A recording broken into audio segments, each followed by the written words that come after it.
good cabinet meeting.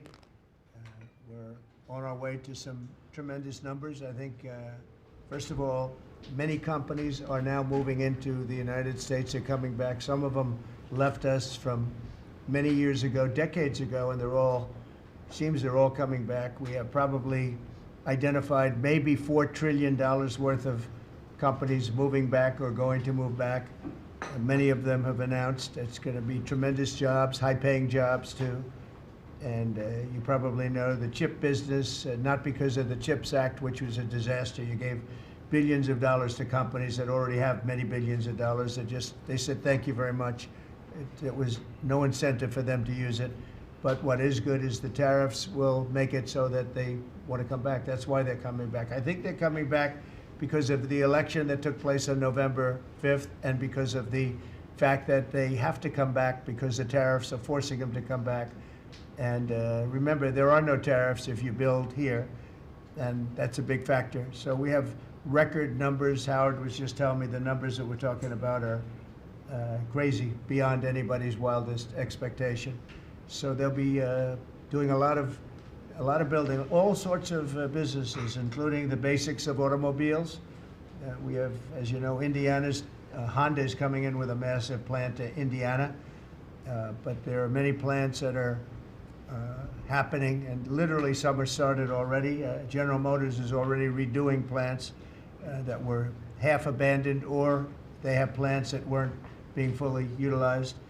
They're going to be, they and others are going to be making parts and other things in those plants so that it's one-stop shopping finally. It's ridiculous. You had to go to Mexico, you had to go to Canada, a car went all over the place. It was like, I don't know how that would have worked, but that's the way it sort of ended up. We had a deal, and we have a deal, which is fine, but people took advantage of the deal. They cheated.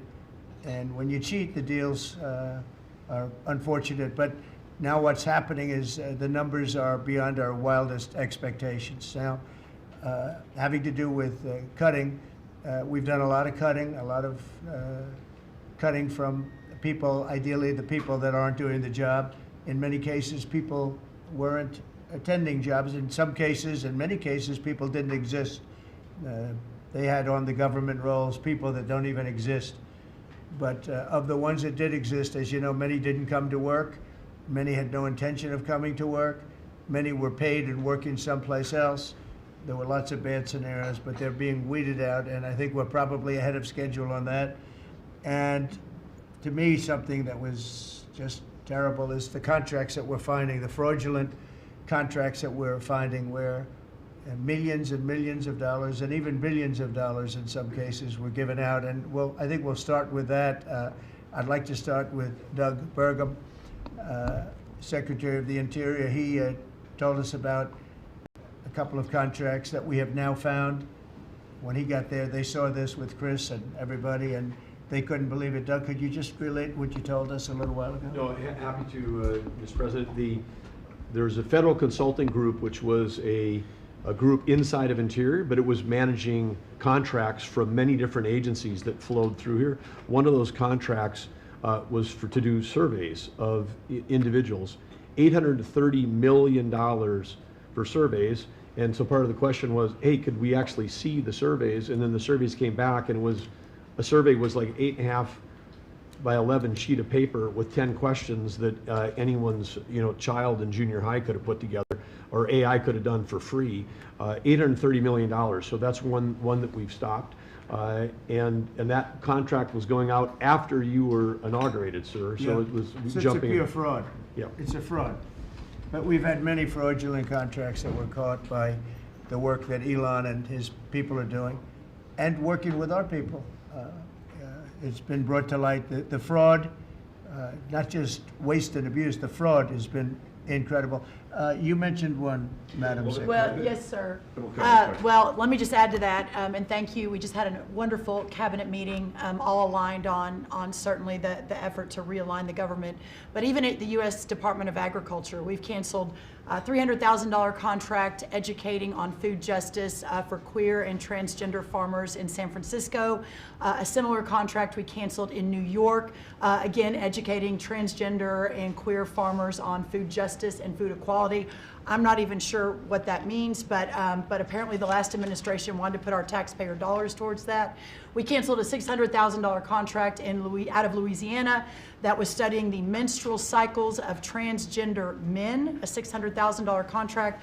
We canceled another contract out of a university in the middle of the country that focused on getting more diversity, equity, and inclusion into our pest management industry. Again, these are nonsensical. It makes zero sense to use taxpayer dollars to fund these. I know these are just a few examples of the hundreds and hundreds that we have found. Well, a clear case of fraud was with the Small Business Administration, where they were handing out loans, $330 million worth of loans to people under the age of 11. I think the youngest, Kelly, was a 9-month-old who got a $100,000 loan. That's a very precocious baby we're talking about here.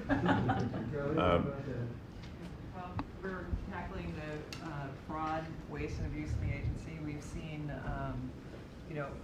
hundreds of billions of dollars of fraud go unprosecuted, so we're taking that on. We have a zero tolerance policy for fraud, and we continue to crack down on it and make sure people are held accountable. It's amazing. And you have a lot of that. You found far too much of it. It's a pure fraud.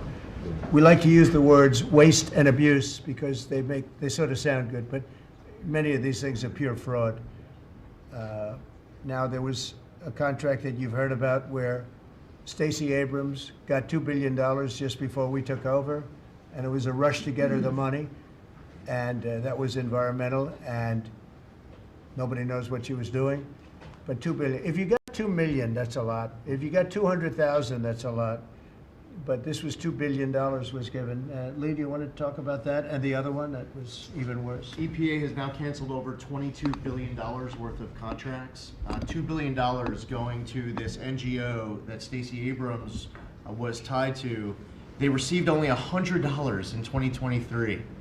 And then the Biden administration gave them $2 billion. The director of the Greenhouse Gas Reduction Fund saw his former employer get $5 billion. So $20 billion went to just 8 NGOs, and they're all pass-throughs. And then they were giving it to other entities, many of them were pass-throughs. And what you have is all these extra middlemen, they're taking their cut. And the taxpayer ends up getting screwed. They're losing out on all this hard-earned money. They can't afford to have the federal government waste.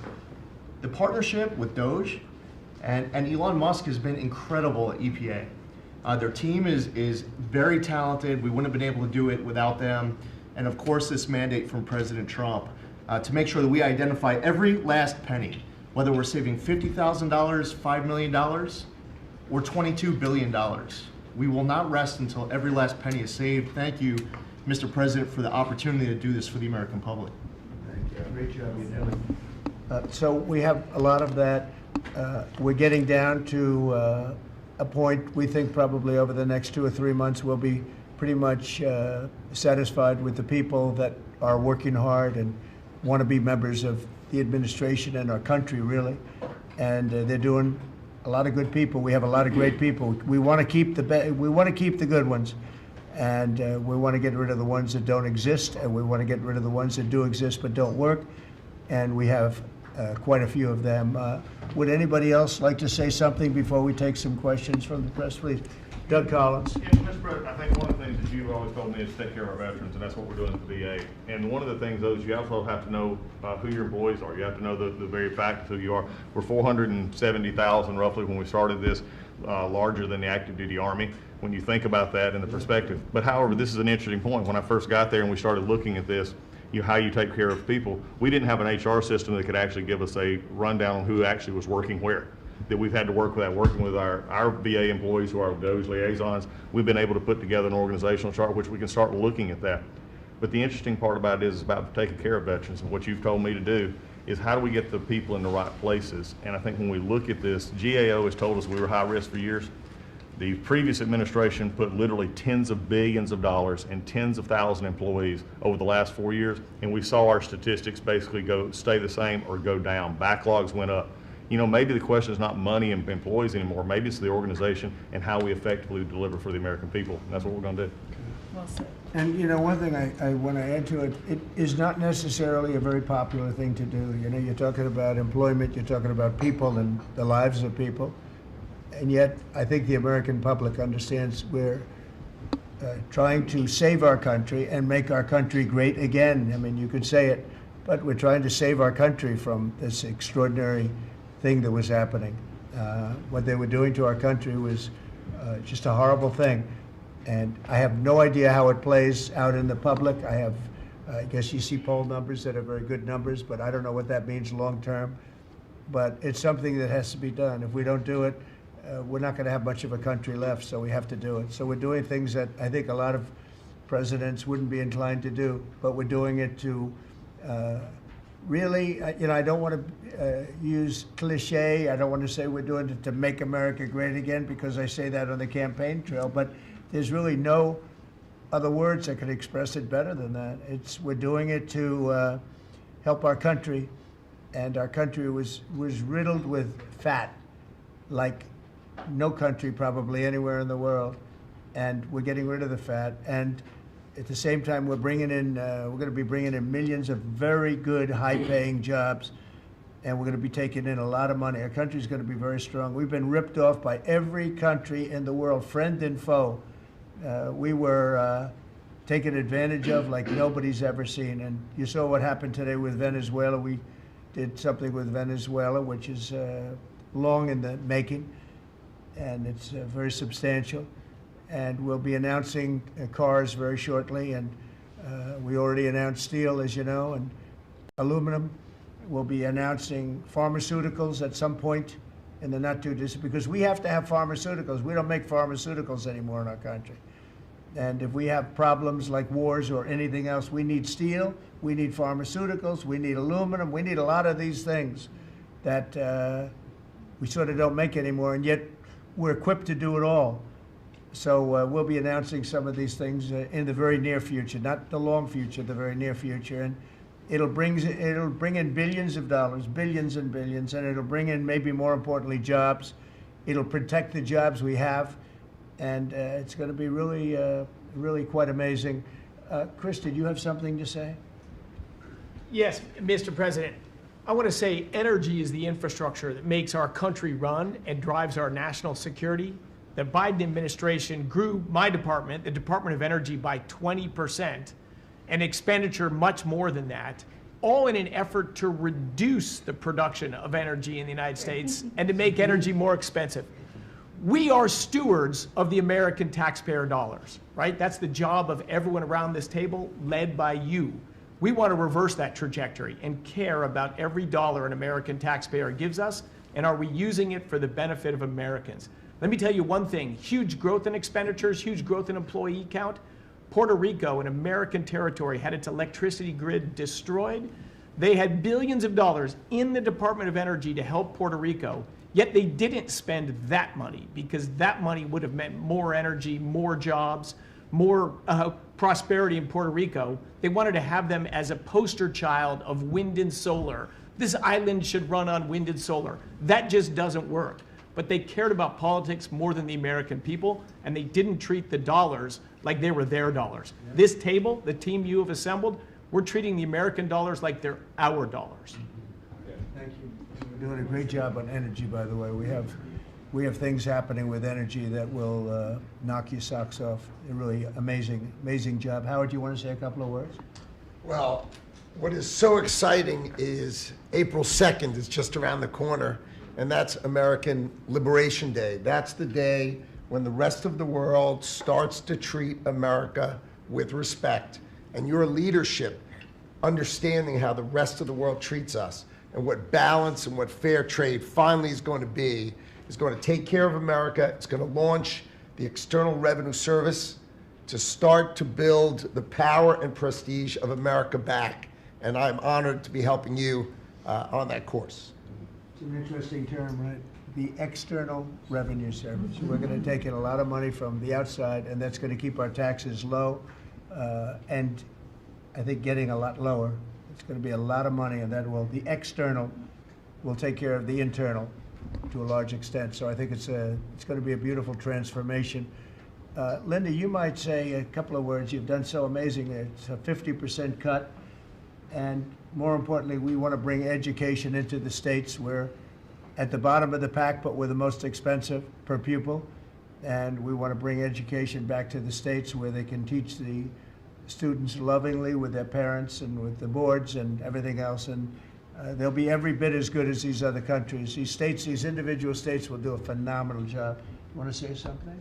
Yes, sir, and if we think about education, if we don't address the issues in education now and start getting our scores up, what are we going to find our next generation after that? Where are our engineers, our doctors, our lawyers, our scientists, our AI and technical experts going to come from? We will go farther and farther down, and with everything else we're doing within our country, building manufacturing, bringing all of that back, if we don't educate in the best way we can, we will be lost, and those generations will be lost. It is, I think, the cornerstone of our culture and what we need to focus on.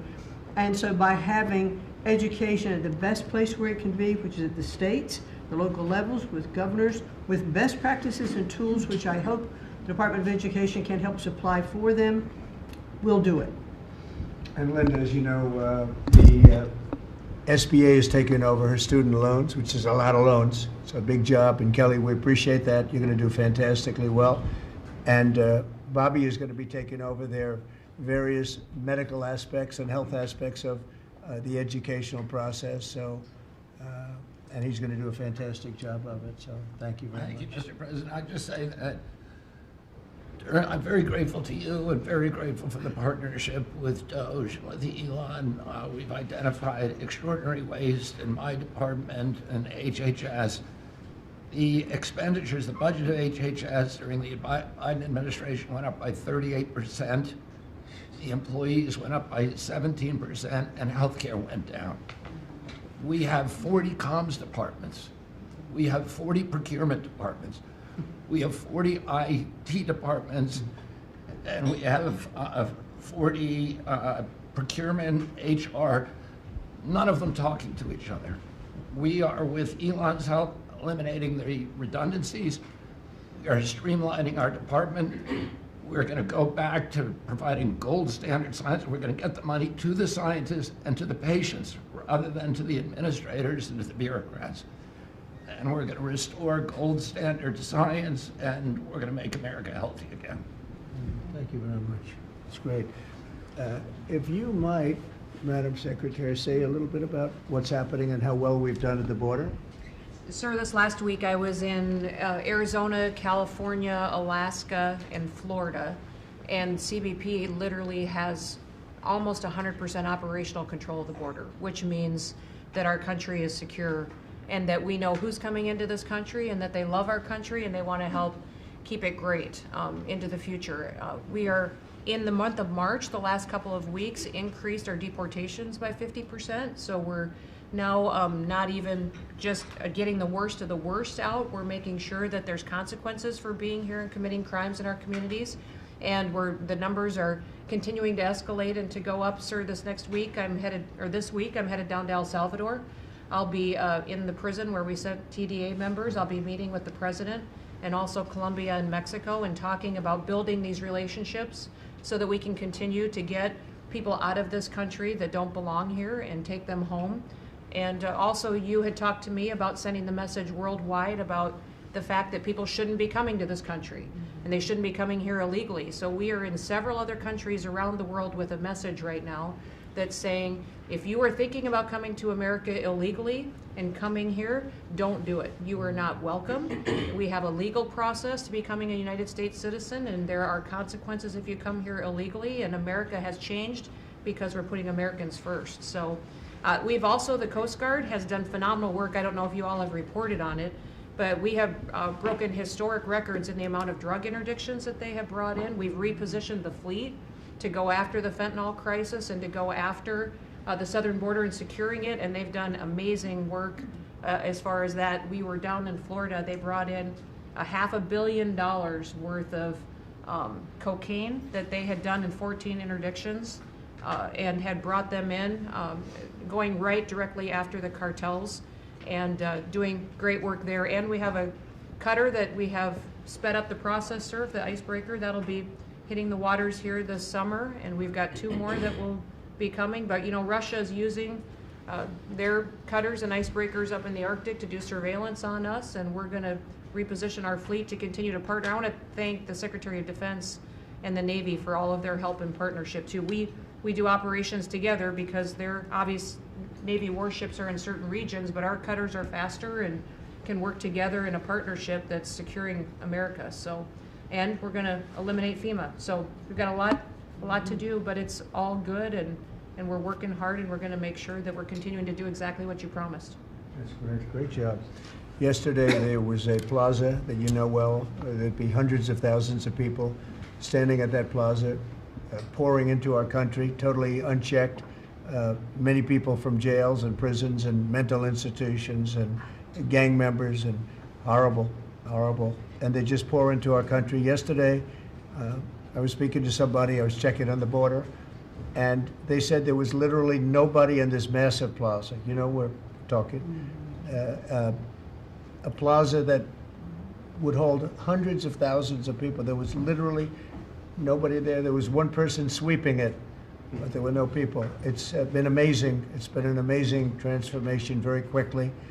And we're getting the bad ones out first, and we're taking them out. And there's some really bad ones, murders of more than one people. At least 50% murdered more than one person. This is the people that we're letting in through their open border policy. It was terrible, but I want to just congratulate you and Tom Holman on the job you've done.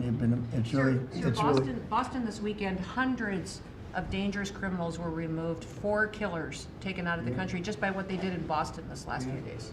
Yeah, and these are killers that there's no reasoning. It's not like, oh, let's talk them out of it. These are stone cold killers. They don't care. They don't even think about it. They kill somebody, they go to sleep, they wake up, they don't even remember they killed them. These are bad people that should have never been allowed into our country. Pam is doing such a fantastic job. I thought maybe you could say a few words. Thank you, President. As far as we are hearing a lot about fraud, waste, and abuse, a lot of waste and abuse, but there is a tremendous amount of fraud. And Elon, thank you for your partnership. Thank you for your team. You have uncovered so much fraud in our government, and we will prosecute you. We have an internal task force now working with every agency sitting here at this table. And if you've committed fraud, we're coming after you.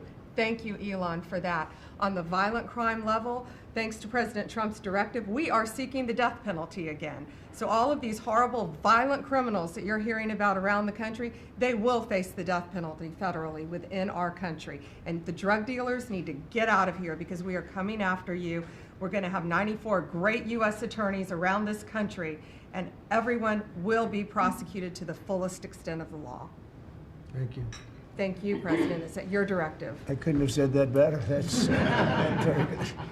That's very good. She's doing a fantastic job. Thanks, Pam. Do you have any questions, please? Mr. President. Yeah, please. Mr. President, what can states do now to implement your Department of Education executive order? Well, I think what's going to happen is we are cleaning out a lot of things like the loans, student loans, which will be handled very professionally by people that do that. And then, as you know, RFK Jr. is going to do a fantastic job having to do with health and the other things, and frankly, better than the people at the Department of Education. You see the buildings all over D.C. And then the rest is the states are going to start coming in and taking all of the information on all of their students. And I think a lot of that information is going to be shipped to different states like Iowa, like Indiana, like so many. They're so anxious to get, they're calling us, and they're so anxious to get it. We'll be shipping the records of the children that they're taking care of, that they want to take care of, and the process will begin. And I think it won't be that long before the states will be really running the Department of Education. Our teachers are going to be taken very well care of. And I said, you know, personally, I don't care union, non-union, it doesn't matter. Teachers are so important to this country and to me. And we're going to take great care of our teachers, and I know it's very important to Linda. So I think you're going to see a tremendous change very quickly having to do with education, and the process has already begun, very strongly begun. I think we've done, you know, in whatever it is, 8 weeks, people are amazed at how much we've done in terms of the safety of the country. In fact, I would like to ask maybe Marco to say a few words on what's happening with respect to, in particular, Russia, Ukraine, where we have some pretty good news I think we want to get it stopped. We're losing 2,500 young people, and these are Russian and Ukrainian people largely. And they're not American people, but on a human basis, we want to get it stopped, and we want to stop spending billions and billions of dollars to a country that we think it's time, and we're doing pretty well. Marco, do you want to say something? Yeah, Mr. President, first of all, I think the American people should be proud that we have a president that's promoting peace and the end of conflict on this planet. This is a war that's gone on for 3 years, as you pointed out, that, as you rightly pointed out, would have never happened had you been president, but now it's here, and it needs to be brought to an end. There is no military solution to this war. It has to end through negotiation. And there's only one leader in the world that's capable of bringing the two sides to a table, and that's our president, the President of the United States, President Trump. And that's what he's done.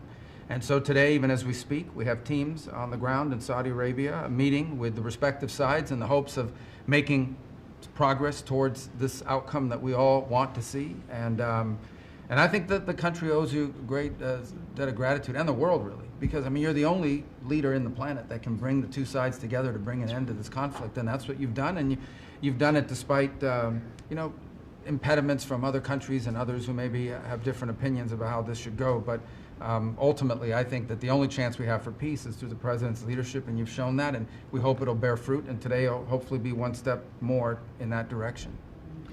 Thank you, Marco. And on the Middle East, another hot spot that we didn't have a problem with. There was no problem in the Middle East when we left, and now there's a lot of problems in the Middle East, but we're working on that.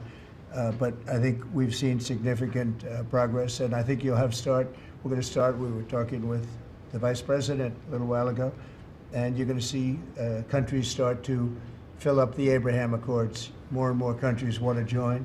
That was a great success, tremendous success, and then Biden and his group did zero with it. That should have been filled up within a year of the election, would have been filled up. So countries are starting to want to get involved very much with the Abraham Accords again, so that'll be great. JD, do you want to say something? Yeah, sure.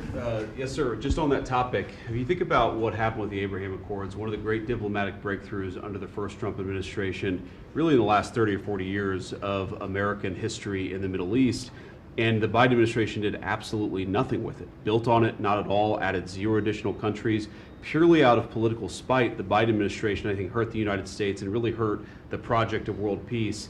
That has changed. Luckily, about 2 months ago, we got a new president, and that president has given us the task of building out the Abraham Accords, adding new countries to it.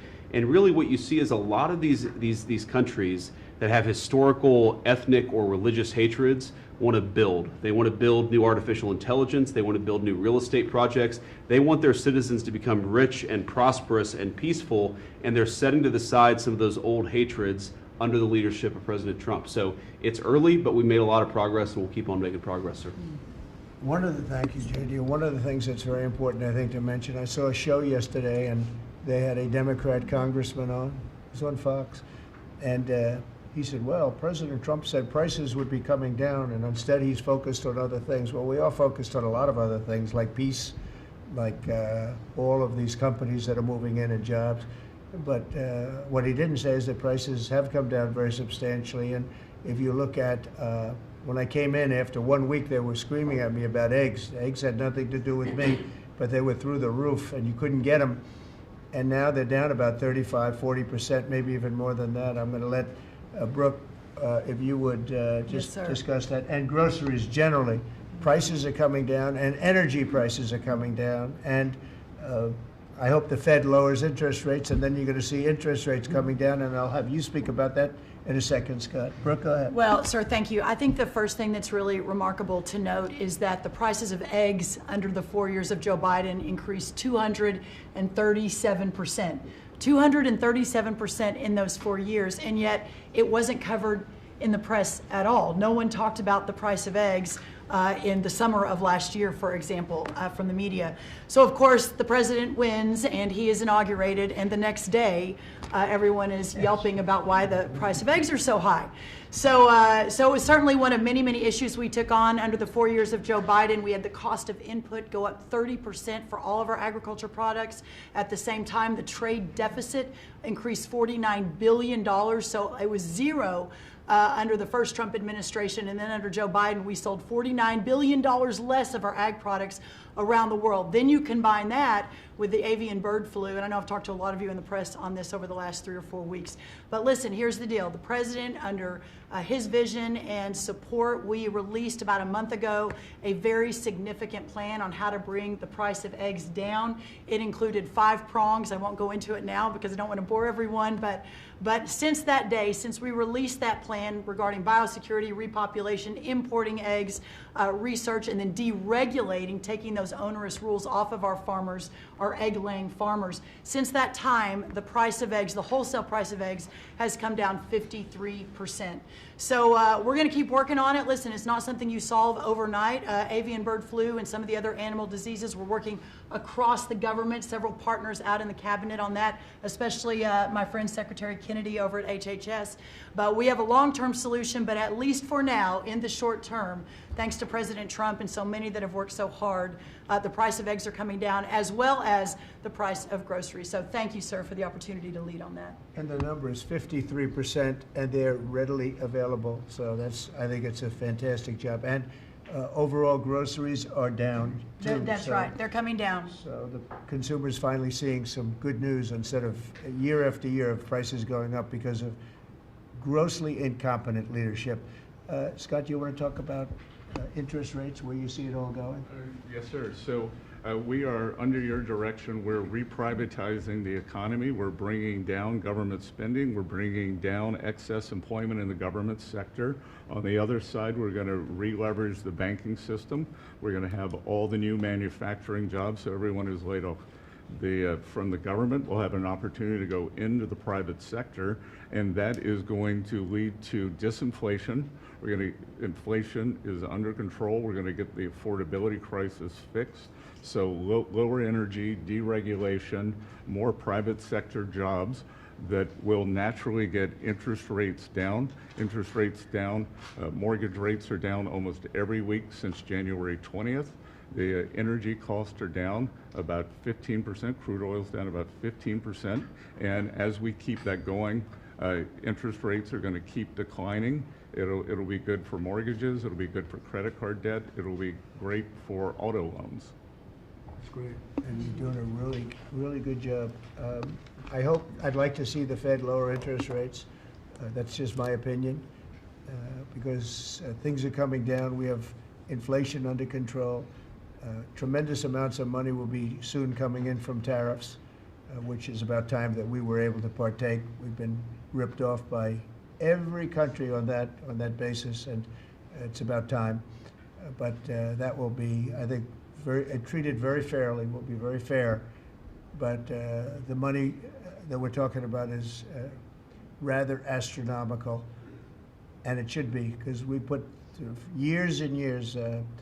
I was able, in the first term, we had a great first term with the highest stock price increase ever, all the different things that we had. But one of the things, we took in a lot of money in tariffs, and I had just started that process, and we had to slow it down because of the COVID. We didn't go forward. We did a very good job with COVID, but that was something that happened to the whole world. It was a shame.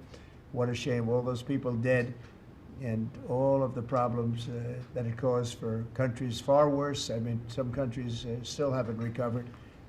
Economically, they haven't recovered.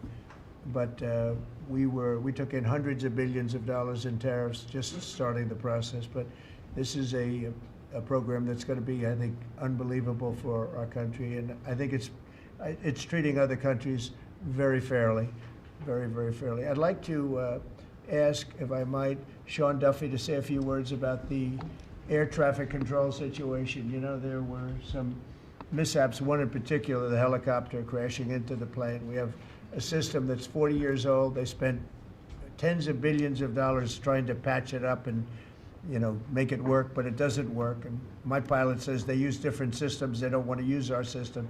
It's so obsolete. And it's an obsolete, horrible thing that happened with respect to it. And we were going to, I said, day one, if this happens, if we are successful, we're going to have to get a brand new, modern, top-of-the-line air traffic system. And I think I can say that I've been working a little bit with Sean on it, but Sean's been working hard on it, and with his new person at FDA, who's going to be terrific, by the way. And maybe you want to talk to them about that, because we need safety in the air, total safety in the air, and this will give that to you. Sure. Thank you, Mr. President. We had a conversation on Friday. Again, our air traffic control system, as we talked about maybe privately or I don't know publicly with all of you, but we have decades of ideas and billions of dollars, and no progress is ever made on any of these initiatives. Air traffic control is the same thing. And so we're having a conversation about building a state-of-the-art, brand new, best technology, envy of the world, air traffic control system. And what's interesting from the DOGE team is they'll look and say, well, what is the problem? Why hasn't this been built? This is about safety. This is about people's lives. All of you fly, your family flies. Why hasn't it been done? And the problem is in government, it takes way too long. So technology changes and money changes and administrations change. We have to do this fast, which is why we need the partnership from the Congress to give us the money up front. The best ideas and the best technology available in the world, we're going to build in the system. I think, Mr. President, we can do it in 3 years. I think Trump Tower was built in 3 or 3.5 years. I think we could match the Trump Tower time frame. 2 years. Okay. 2 years. Maybe not that good, but about 3 years. And again, we have to choreograph because again, our towers are operational, keeping planes in the air. So we got to choreograph this, but we can do it in short order. If I can just make one other point, Mr. President. We're $36 trillion in debt. You've never had a DOGE. We've never come in and looked at our government the way, Mr. President, you've looked at this government and said, there's too many people, there's contracts, fraud, waste, and abuse. And so we've had a few bumps in the road as we've gone through this process, but if you look around this room, everybody has seen how the process has evolved, and everyone appreciates some of the insight and technical support that we've gotten to make this government more efficient, to make it more responsive to the American people. And so, again, when you have a new system like this, you'll get some bumps. But things are rolling out. The last 3 weeks have been much, much better as our teams have integrated and we're working to deliver for the American people. And I would say some of the press had made comments last time about what happened in the last meeting. We had a great conversation in the last meeting. Elon and I had a great call after the meeting, and so sometimes the reporting can be a little bit off. I love the analysis that you guys do when you're not in the room. But I would just note that we're working well together, Mr. President, and the whole team here is working well together. Well, actually, we decided to see you after the cabinet meeting instead of before, and I think that's nice. But if you think about it, I guess never in history has anybody invited you to a cabinet meeting. We're very open and transparent, and we had a very good meeting today. So, I mean, you're standing here, you're seeing what the result of the meeting is. I think we're doing an amazing job for essentially 8 weeks on the job. I think there's never been anything like it. Did you have a question, please? Two, actually, if you don't mind. Thank you for having us. Thank you. We appreciate it. One, actually, to follow up on the Attorney General's comments, and then one for you. You said that you're now preparing to prosecute examples of fraud across federal agencies that have been referred to you. Is that what you said? We are working with a team. We have a team of attorneys in place working with Elon's incredible team, helping us, taking referrals from the cabinet members. You know, these are your tax dollars. And a lot of it is just abuse, a lot of it's waste. But if it's fraud, we are investigating it, and we are looking at multiple cases of fraud throughout the federal government. One for you, Mr. President. Greenland is confused about the Second Lady and the National Security Advisor visiting this week. They're concerned that this is further provocation, whatever it is you ultimately want for Greenland. Could you further explain why they're going? What is the ultimate end goal when it comes to Greenland? Yeah, well, not provocation. This is friendliness, not provocation. We're dealing with a lot of people from Greenland that would like to see something happen with respect to their being properly protected and properly taken care of. They're calling us, we're not calling them. And we were invited over there, and I thought it would be I have great respect for the wife of our great vice president. I think she's a brilliant woman. She's a very nice woman. and she loves the concept of Greenland. And so she's going there, and I think Marco is going there, and some others are going there. But we've been invited, and they really like the idea because they have been somewhat abandoned, as you know. They haven't been taken good care of. And I think Greenland's going to be something that maybe is in our future. I think it's important. It's important from the standpoint of international security. And if you look at the ships outside of Greenland, you have Russia, you have China, you have lots of different people and lots of different places, and it cannot go on the way it is. It's not going to go on the way it is. I'll make a statement. It's not going to happen. So they're going there, and that's purely friendship. Who's doing the inviting? You said people. A lot of people, yeah. People from Greenland are asking us to go there. We have many, many requests from many, many people, some officials too. Mr. President, yes, I ask please. you about economic forecasts. I saw one economic forecast coming out from the OECD this past week. They are forecasting stagflation for the United States, a downtick in terms of GDP growth. Do you agree with that forecast? What do you see over the course of 2025? Well, we inherited a very, very bad and perilous situation from a group of people. Again, we just got here from a group, and this takes a long time to develop, from a group of people that truly didn't know what they were doing. And you see that with not only costs, you see that with all of these fake contracts that have been given out.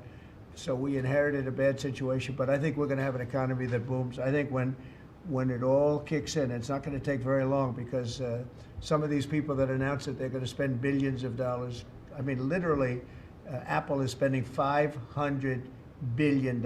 They've never made anything close to that to do that. They're building plants here instead of China, instead of other places. When it all happens, and it's going to happen very soon, these are people that are already, in many cases, they're already starting. They just announced, in some cases, they announced, but they actually started before the announcement, as you know, because some are already building. This is going to kick in. I think it's going to be amazing. So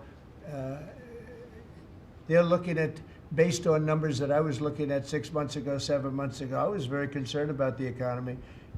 We're going to have something that's like nobody's ever seen before. We have numbers, and we have job generation that I don't think we've ever seen before. See how it works out, but I think the economy is going to go through the roof. Okay. Mr. President, Yeah, please. about Ukraine, in an interview with Time Magazine published this morning, President Zelensky said he believes that some members of your team have been influenced by Russian information. Those were his words. What do you have to say to that? Well, probably they have been influenced to get this thing settled, because Ukraine wants to see it settled. I think they have to have it settled, and Russia wants to see it settled. And I think if I weren't president, this would never happen. Marco's doing a great job, and Steve Witkoff has been incredible. Michael Waltz. We have a great group of people working on it, and that takes a good part of their day, settling something that really, it affects us monetarily because we've given so much money, and we're getting that done. In fact, Scott is telling me that the agreement on rare earths is just about completed. They'll sign it shortly. So it's, as you know, Europe is in for a very small fraction of what we're in for. It affects them much more than it affects us. Again, they are in as a loan, which nobody knew until I came along. Europe is giving the money to Ukraine as a loan. We were just pouring money into Ukraine. It was a very unfair situation. So we made a deal on rare earths. But most importantly, we want to stop the killing that's going on. 2,500 on average, mostly soldiers, a week are being killed. And they're Russian and they're Ukrainian, and if we can stop it, that's a very important thing to me on a human basis. Okay, anybody else? Are you signing the rare earths deal today? Is that what you mean? No, we'll be signing it soon. So on Ukraine. It'll be signed very soon. Can I ask another question on Ukraine? Yeah. You recently mentioned the fate of all the Ukrainian children abducted and transported to Right. Russia. So are you demanding that Russia return these kids to their families in Ukraine? Well, it's one of the things that we're talking about. I know that no decision's been made. We're talking about territory right now. We're talking about lines of demarcation. We're talking about power plant ownership. Some people are saying the United States should own the power plant and then work it that way because we have the expertise to fix it up, et cetera, et cetera. Okay, that would, something like that would be fine with me. But they are talking about ownership of the big nuclear power plant in particular. But all of these things will come up, and they have come up, and that has been discussed, yes. Okay, I want to thank everybody very much. This was a great meeting.